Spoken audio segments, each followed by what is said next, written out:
Now, the Romney campaign believes the best way to deal with the announcement is to say the president is raising taxes.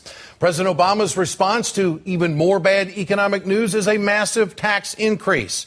Here's the problem with the Romney camp's statement. It is blatantly false. But they think the head-shaking crowd will buy what they say.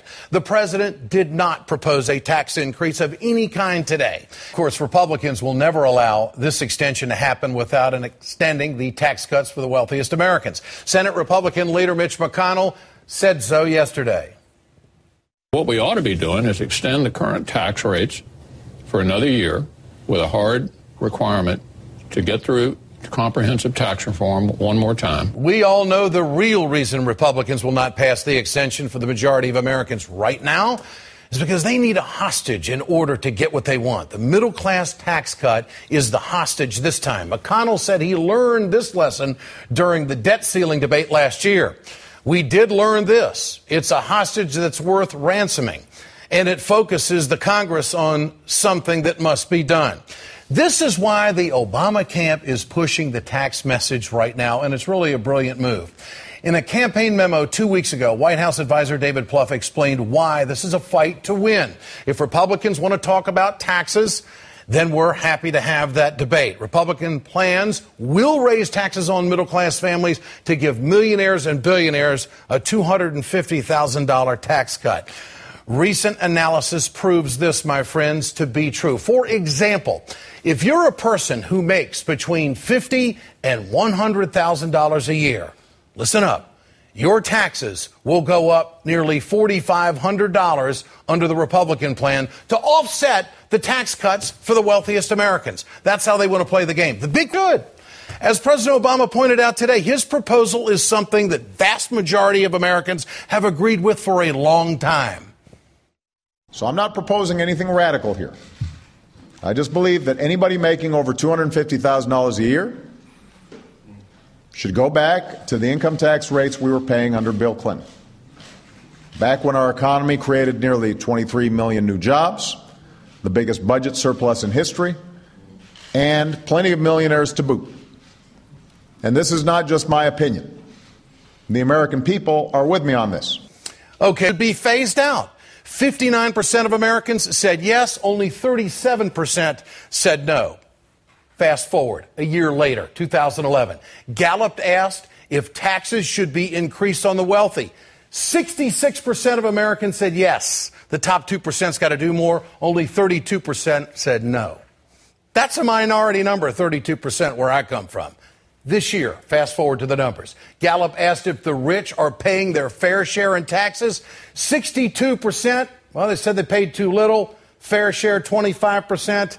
10% of Americans think the wealthiest Americans pay too much. Yes, the people are with the president. The American people have been told that, well, we can't raise taxes on the job creators. You know what?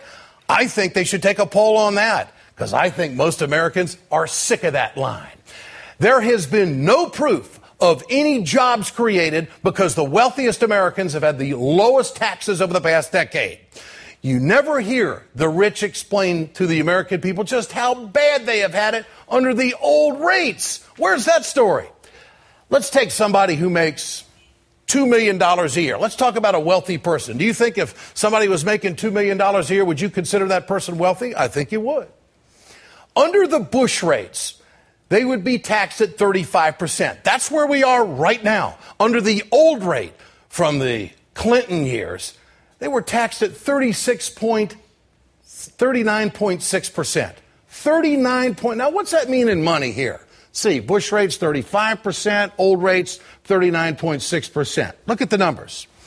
This is, with the Bush tax cuts, this is what you would take home. $25,000 per week. Under the old rates, you take home $23,230 per week.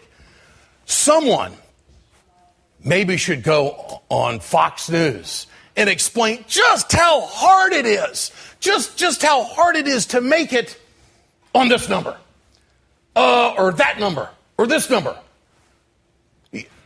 Let's go back to the old rates. This is what the president wants to do. $23,230 per week is what somebody making $2 million a year would take home. Now ask yourself the question, could you live on that?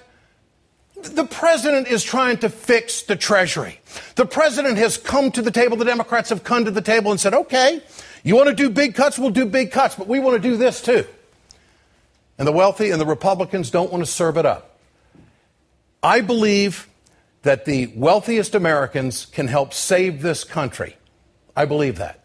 But there just doesn't seem to be any economic patriotism floating around these parts these days. It's all take, take, take. Later in this broadcast, we will show you how middle-class Americans are serving it up, but the wealthiest Americans are being protected by the Republicans. Ask yourself, go ask your husband or your spouse, your wife, honey, could we make it on $25,000 a week? Well, yeah. Do you think we could make it on $23,230 a week? Yeah. That's where America is right now.